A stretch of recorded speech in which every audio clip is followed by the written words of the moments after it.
कार्टूनलिशियस।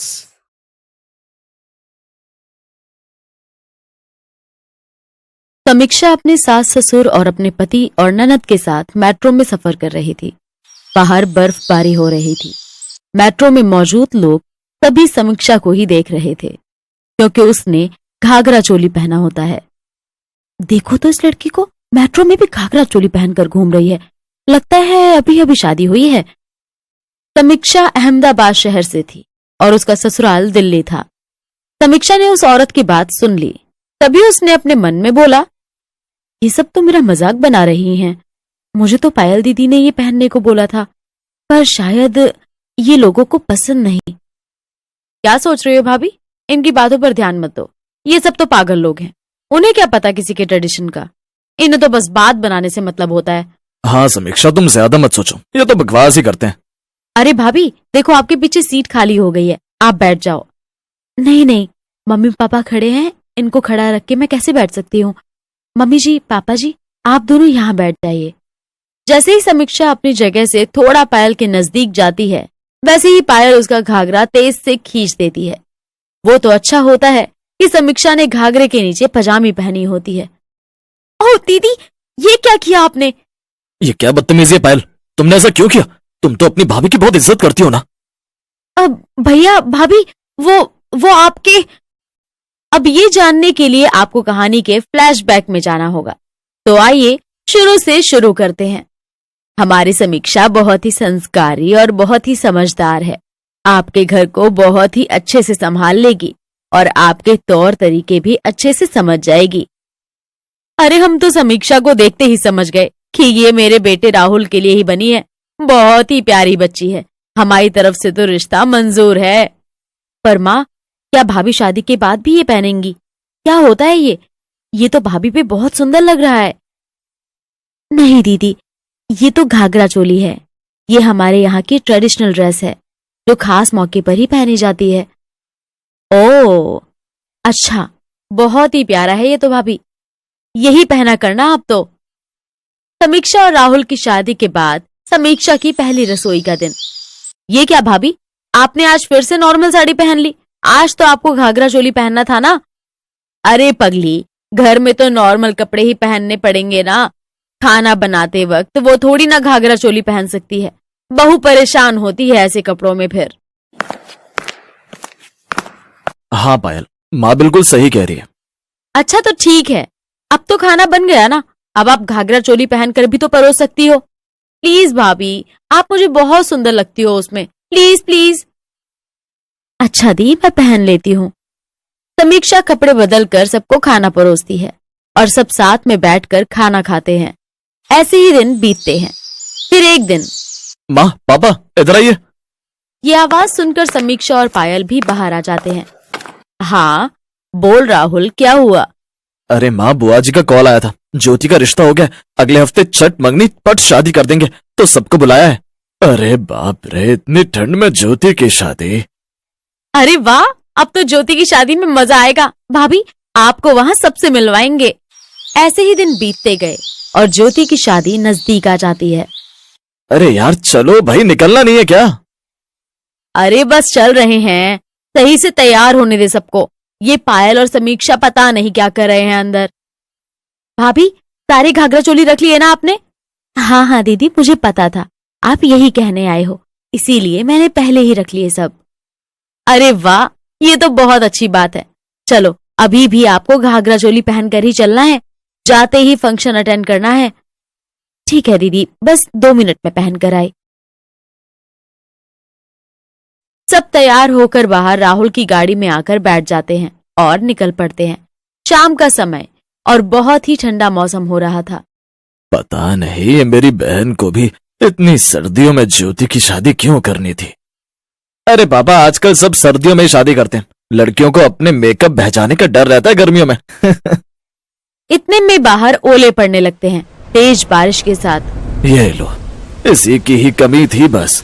क्या हुआ पापा, हम गाड़ी में तो ही हैं, हमें कोई परेशानी नहीं होगी। हाँ हाँ सही कह रहे हो, निकलोगे ही नहीं तुम तो। इतना कहते ही गाड़ी अचानक रुक जाती है। अरे बाप रे, अब मैं कुछ नहीं बोलूंगा, नहीं तो अब कहोगे कि आपकी वजह से ही हुआ ये सब। अरे बाबा परेशान ना हो, मैं भी चेक कर लेता हूँ। राहुल की गाड़ी के इंजन में काफी पानी और तेज हवा के साथ बहुत सारा कचरा चला जाता है। क्या हुआ बेटा, सब ठीक तो है ना? अरे नहीं माँ, ये गाड़ी के इंजन में काफी कचरा चला गया है, आसपास किसी मैकेनिक को देखना पड़ेगा। पर बेटा यहाँ तो दूर दूर तक कोई नजर ही नहीं आ रहा है। इतने में ही राहुल की नजर एक झोपड़ी में पड़ती है और वो वहाँ मदद के लिए जाता है।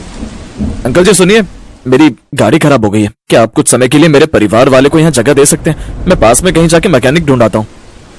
हाँ क्यों नहीं बेटा, आ जाओ सब। और बेटा यहाँ आसपास आपको कोई मैकेनिक नहीं मिलेगा, मैं खुद गाड़ियाँ सही कर लेता हूँ और मेरे पास एक ऑटो भी है, मैं तुम्हारी गाड़ी देख लेता हूँ। ठीक है अंकल जी। सब उस आदमी की झोपड़ी में आ जाते हैं और राहुल और वो आदमी बाहर गाड़ी देखने चले जाते हैं। इतने में पायल की नजर छिपकली पे पड़ जाती है और वो चिल्ला देती है, आह छिपकली! अरे दीदी, तुम तो बहुत डरपोक निकली, वो तो बहुत ऊपर है, पास होती तो डरती भी। बेटा आपकी गाड़ी में तो बहुत टाइम लग जाएगा, वैसे आप लोग जा क्या रहे हो? वो मेरी बहन की शादी है तो वहीं जा रहे थे हम सब। अच्छा तो एक काम करो, तुम गाड़ी यहीं छोड़ दो और मैं तुम सबको मेट्रो स्टेशन छोड़ देता हूँ, वहां से होकर तुम जब आओगे तब मैं तुम्हारी सही गाड़ी करके दे दूंगा। हाँ ये तो एकदम सही रहेगा अंकल। वो आदमी उन सबको मेट्रो स्टेशन छोड़ देता है और वो सब मेट्रो में चढ़ जाते हैं। मेट्रो में सभी समीक्षा को देख रहे होते हैं। तभी पायल की नजर समीक्षा के घाघरे पे जाती है जिसपे दो दो छिपकलियां होती हैं। वो उन्हें देखकर चिल्लाती नहीं, अगर मैंने रिएक्ट किया तो ये छिपकली भाभी के घाघरे में न घुस जाए, अगर ऐसा हुआ तो भाभी की जान को खतरा भी हो सकता है। एक काम करती हूँ, भाभी का घाघरा झाड़ देती हूँ ताकि छिपकली भाग जाए। जैसे ही पायल ने समीक्षा का घाघरा झाड़ना चाहा, वैसे ही वो तेज ही खिंच गया और पूरा घाघरा उतर गया। भैया भाभी, मैं कुछ गलत नहीं करना चाहती थी। भाभी, आपके घाघरे पर दो दो छिपकली थी, आपको यकीन नहीं होता तो देखें आप, ये जा रही छिपकली निकलकर। छिपकली देखकर सब घबरा जाते हैं। मेट्रो में भगदड़ मच जाती है। जैसे ही छिपकली घाघरे से निकलती है, वैसे ही समीक्षा घाघरा पहन लेती है और सब मेट्रो से उतर जाते हैं। अरे ये नई चैन छबीली लड़की कौन आई है अपने मोहल्ले में? क्या कमाल दिखती है, और फिगर भी इसका माशाल्लाह क्या मस्त है।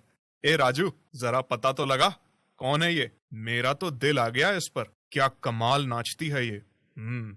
ये है मोहनपुर में रहने वाला बदमाश जगमोहन, जो कि 50 साल का था। वो सारा दिन आवारागर्दी करता और आती जाती औरतों को छेड़ता, साथ ही लोगों से हफ्ता वसूल करके पैसा कमाता। एक रोज उसके मोहल्ले में एक कंपटीशन था जिसमें कई लड़कियों ने भाग लिया, लेकिन उनमें सौम्या नाम की एक बड़ी ही खूबसूरत लड़की थी जो दिखने में किसी मॉडल से कम नहीं लगती थी। जगमोहन का उसको देखते ही दिल आ गया।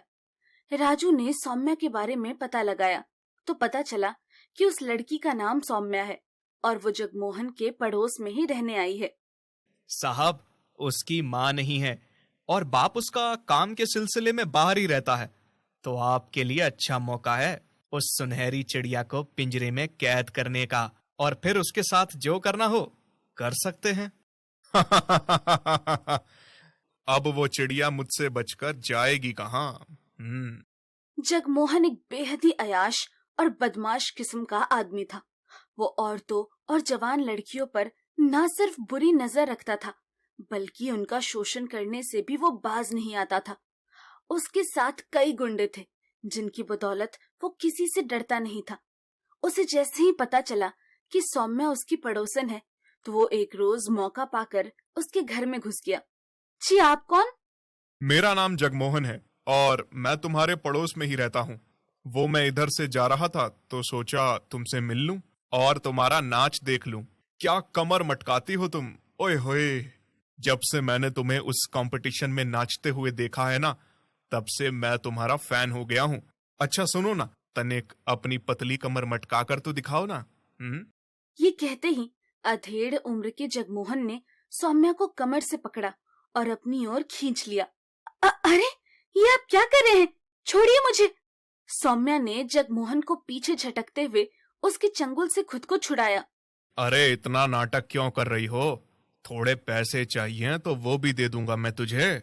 बस जाने मन, अब थोड़ा सा नाच दिखा दे और आजा फिर बाहों में हमारी। अपने पैसे अपने पास ही रखो, समझे? शर्म नहीं आती अपनी बेटी की उम्र की लड़की के साथ ऐसी करतूत करते हुए? हाँ।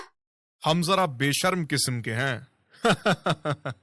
जगमोहन सौम्या के पास आ गया और उसे किस करने ही वाला था कि तभी सौम्या ने अपने पास टेबल पर रखे चाकू को उठाया और जगमोहन की तरफ बढ़ाते हुए बोली, ए बुढ़े, 1 मिनट में तेरी सारी बेशर्मी यही काट कर रख दूंगी। चलो निकलो अब यहाँ से। अगर मैंने भी तुझे अपनी रखेल ना बना दिया तो मेरा नाम भी जगमोहन नहीं। ये कहकर जगमोहन वहाँ से चला गया। शाम को जब सौम्या के पिता राधे श्याम काम से लौटे तो सौम्या ने उन्हें सारी बात बताई। ये सुनकर राधे श्याम आग बबूला हो गया और गुस्से में जगमोहन को मारने के लिए जाने लगा। नहीं बाबा, अभी उसके पास जाना सही नहीं होगा। सुना है वो इस मोहल्ले का बदमाश है और उसके साथ कई गुंडे घूमते हैं। मुझे कोई फर्क नहीं पड़ता। मोहल्ले के लोग उस बदमाश से डरते होंगे, लेकिन मैं नहीं। राधे श्याम गुस्से में हाथ में चाकू लिए जगमोहन के घर पहुंचा, लेकिन वो जगमोहन तक पहुंच पाता उससे पहले ही जगमोहन के गुंडों ने उसे पकड़ लिया और जगमोहन के पास ले गए। अच्छा, तो ये कबूतर मुझे मारने चला था। अरे तू क्यों ये 9 से 8 की नौकरी करके अपने दिन काट रहा है? तेरे घर में तो क्या कमाल का माल रखा है। उसकी रोज रात को बोली लगा, फिर देख जितना तू महीने में कमाता होगा उतना तेरी बेटी एक रात में तुझे कमा कर दे देगी, और चाहिए तो पहली बोली मैं ही लगाता हूँ। कमीने, आज तो मैं तुझे जिंदा नहीं छोड़ूंगा। अरे खड़े खड़े मेरा मुंह क्या देख रहे हो? गर्दन अलग करके फेंक दो इसकी। बहुत बड़ी गलती करी है इसने मेरे घर में घुसने की। तभी वहाँ जगमोहन की पत्नी साधना आ जाती है। अरे ये आप क्या कर रहे हैं जी? क्यों किसी की हत्या करवा रहे हैं? तू अंदर जा, नहीं तो कहीं ऐसा ना हो कि अभी यहाँ से एक की बजाय 2-2 लाशें उठें। जा। जगमोहन की पत्नी चुपचाप अंदर चली गई। और तुम लोग मेरा मुंह क्या देख रहे हो? इसकी गर्दन काटकर इसके घर के बाहर टांग दो। जगमोहन के गुंडों ने बिल्कुल वैसा ही किया। उधर सौम्या देर रात तक अपने पिता का इंतजार करती रही। अगली सुबह जब वो बाहर आई तो उसके पिता का कटा हुआ सिर उसके दरवाजे पर एक पन्नी में बंधा हुआ रखा हुआ था। पापा, पापा, ये क्या हो गया? पापा। उधर जगमोहन अभी भी अय्याशी में मस्त था। वो आधी रात को बार में जाता और खूब दारू पीता। पूरे मोहल्ले में सभी जानते थे कि ये काम किसका है, लेकिन जगमोहन को डर के मारे कुछ नहीं कहता।